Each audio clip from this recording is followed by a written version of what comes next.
First story. My daughter was invited to perform at her cousin's wedding, but was later smeared online because her performance drew more attention than the bride's. My 49-year-old cousin Dana, not her real name, asked my 16-year-old daughter Jane, also a fake name, to perform at her wedding reception. However, Dana became bitter upon seeing the positive reception to Jane's act. Dana has since posted negative things about Jane online, and now my daughter is considering quitting aerial performance altogether. I hope it's okay to share this here. The reason I'm posting is because my daughter has been hurting in the aftermath of this recent performance. I apologize in advance for how long this is, but any advice from fellow aerialists would be greatly appreciated. 2 weeks ago, my cousin Dana had her wedding. She asked if Jane could perform at her reception. Jane has practiced aerial silks for the past few years at a nearby circus studio, and she has also performed at small gigs through the studio. She hopes to continue into adulthood and become a professional teacher. But this recent incident has shaken her confidence. Jane has a private Instagram where she documents her progress and performances, and I only post certain performances on my Facebook: her first gig with the studio, her first recital, etc. Some of our relatives saw her performances through my socials, and they even watched her perform at her studio's Christmas recital when we hosted Christmas at our home a few years back. Dana was one of the relatives who came early to see her perform and was always super supportive. She asked if Jane would be willing to perform at her reception, and I asked Jane on her behalf. Jane was honored and excited when I did. We already had a portable rig for her, but we ended up renting a taller one from her studio. Dana got the idea from a YouTube video featuring an aerialist who performed at a wedding reception, and she showed us the video while requesting white silks and a white outfit. We scoped out the venue, purchased white silks, and picked a white costume that Dana approved of. Jane was really excited about everything and even worked on choreography to a song Dana requested. She put a lot of time into it, even asking one of her coaches to help her with the choreography. Dana insisted on paying Jane for the gig, despite Jane not expecting to be paid, and gave her a few $100s. However, Dana had a change of heart after the performance. Jane received a standing ovation, which surprised her, but we didn't realize anything was wrong until Dana went on Facebook a few days later. Dana claimed that she didn't approve of the outfit Jane wore, and that she specifically told Jane not to wear white. She also said my husband and I pressured her to have Jane perform, and that the performance gave off an unclassy vibe, lies that my husband and I couldn't believe. We had sent Dana numerous costume links, and we purchased the one she liked. There was also nothing wrong with Jane's performance. Dana was one of the people cheering afterward, and Jane received nothing but compliments. I'm disgusted that Jane had to see that post after all the work she put into it. The post also had comments disabled. For what it's worth, I called Dana to confront her about the lies, but she didn't pick up. I then called her parents, who like us had received messages about her post. They said Dana was wrong, apologized on her behalf. Dana's mom also mentioned that Dana vented to her before making the post. A few days after the reception, Dana told her mom that she regretted asking Jane to perform because of the attention, compliments, and cheers Jane received. Dana felt upstaged by Jane wearing white and receiving so much praise. Dana's parents tried to call her after she made her post, but she didn't answer. After their conversation, they told Dana she shouldn't be bitter because she specifically asked Jane to perform. Dana's parents, along with us and others, reported the post. We've explained our side to those who reached out, sharing proof of the costume links we sent and the text messages where Dana approved everything. Dana's parents also requested to talk to Jane on the phone to apologize for Dana's behavior. My husband and I told Jane that Dana was wrong and that we would be distancing ourselves from Dana permanently. Dana's parents were surprised by her behavior, and so were we. We've only seen Dana a few times for family holidays like Thanksgiving and Christmas, but it was still shocking. Our focus now is Jane. We've tried to cheer her up by offering to take her to dinner and do other activities, but she's been hurting. Jane hasn't practiced at home or at the studio since the reception, and I don't want to invade her space by asking anyone at the studio about it in case. She asked me to return the white silks and costume after being so excited to receive them. She also said she's taking an extended break from aerial performance to reconsider if she wants to continue. Aside from Ariel, she's taken a break from seeing non-Ariel friends too, choosing to pretty much keep to herself. We would appreciate any advice from fellow Aerialists on how to lift her spirits. We remind her of how proud we are of her and the many compliments she received, but she's asked for space and to not talk about it.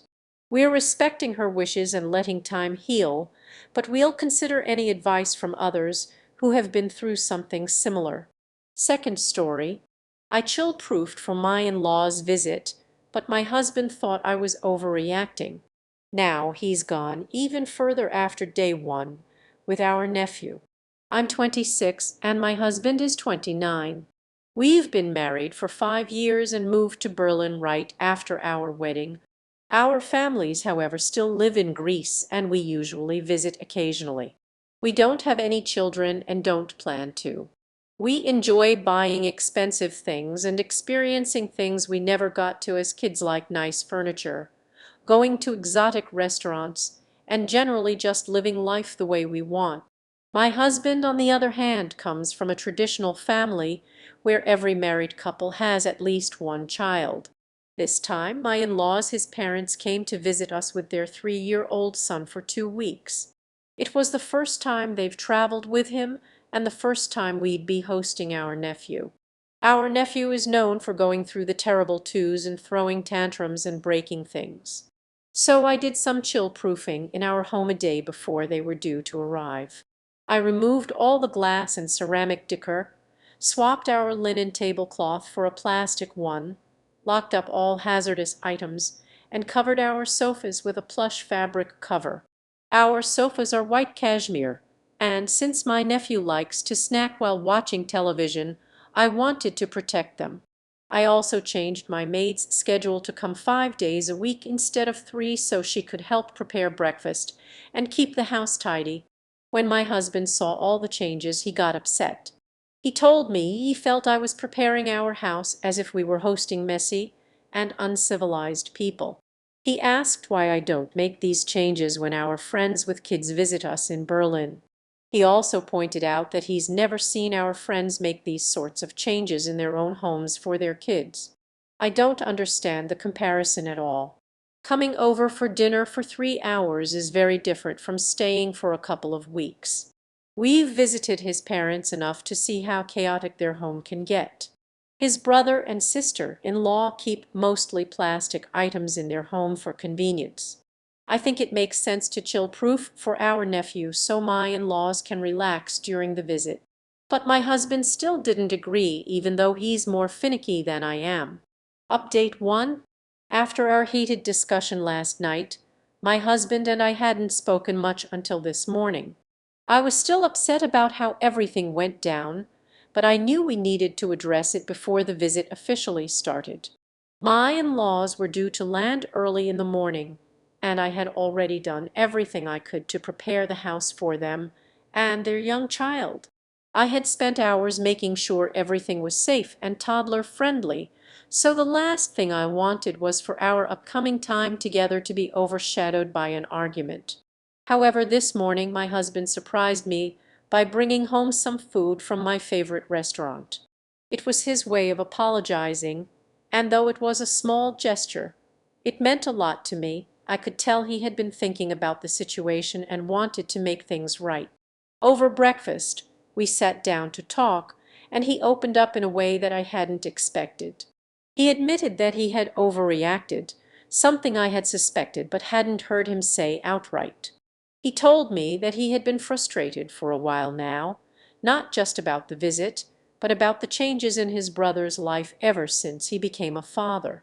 His brother, who has always been spontaneous and carefree, had transformed into a more responsible, financially stressed person after becoming a parent.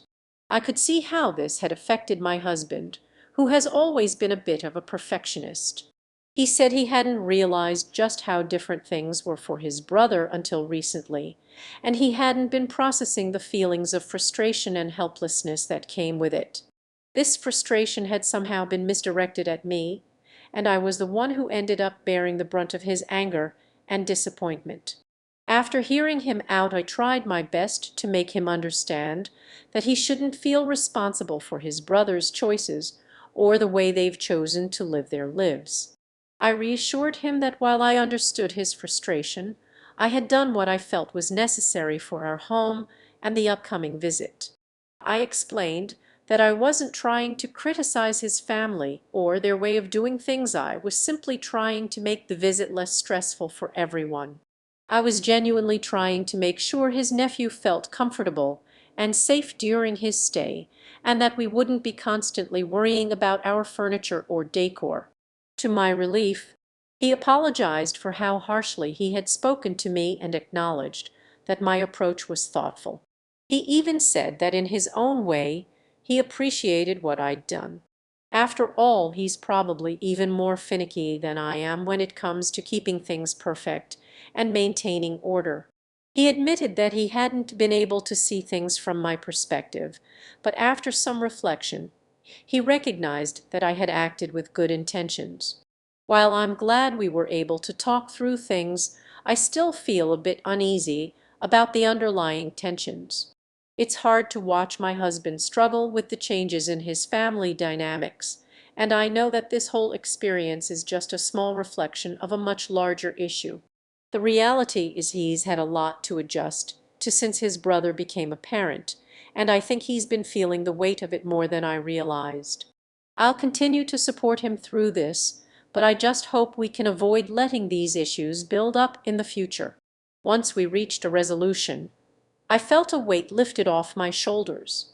I really didn't want to carry this unresolved tension into the start of the in-laws' visit. There's enough stress with hosting family and managing different expectations without also dealing with conflict between my husband and me. So when the time came to pick up my in-laws from the airport, I felt more at peace.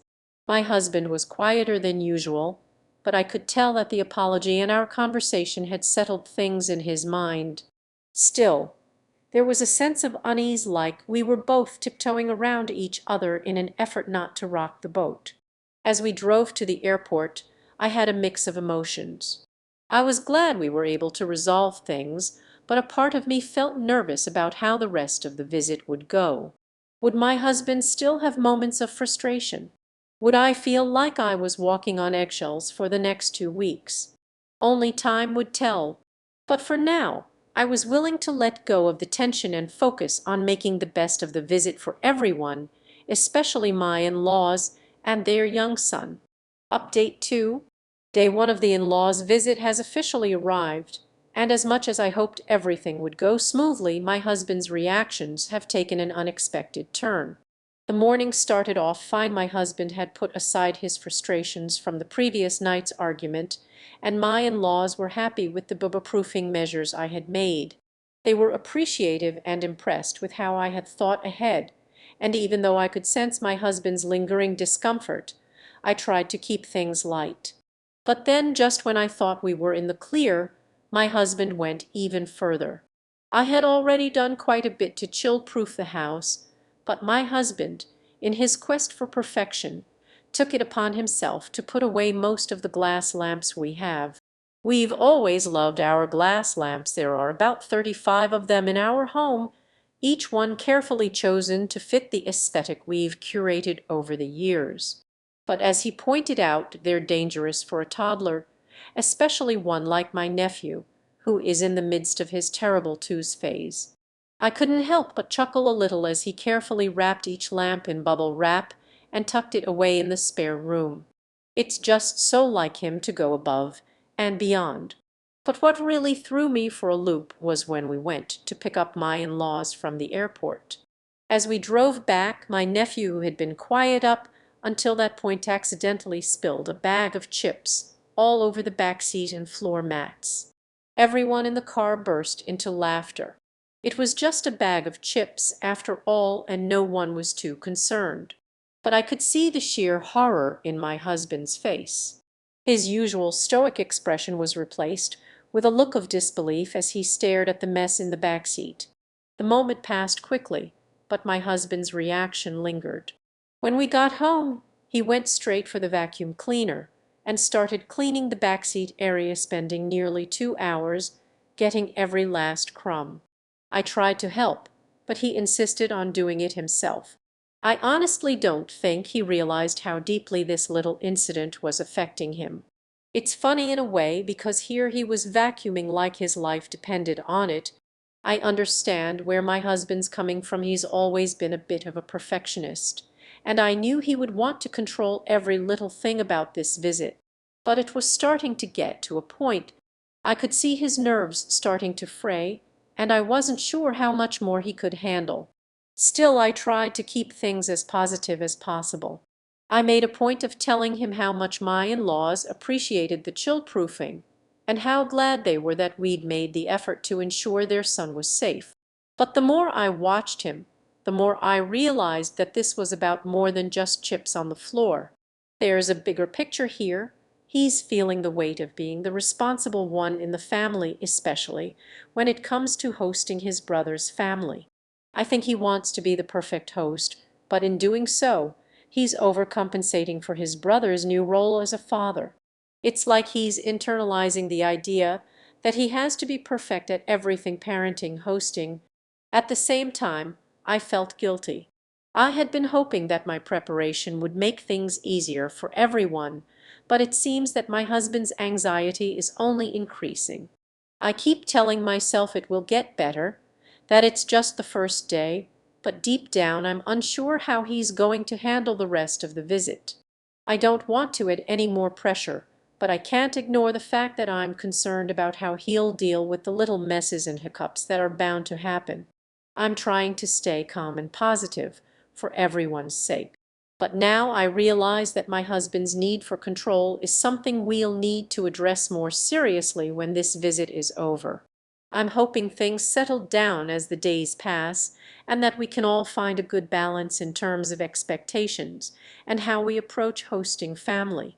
As for my nephew and my in-laws, they've been wonderful so far. It's been chaotic, but in a fun, laughter-filled way. They're just enjoying being here, and while I'm grateful for that, I can't help but wonder how my husband will handle the pressure as the visit goes on. For now, though, I'm doing my best to let things unfold and keep the peace.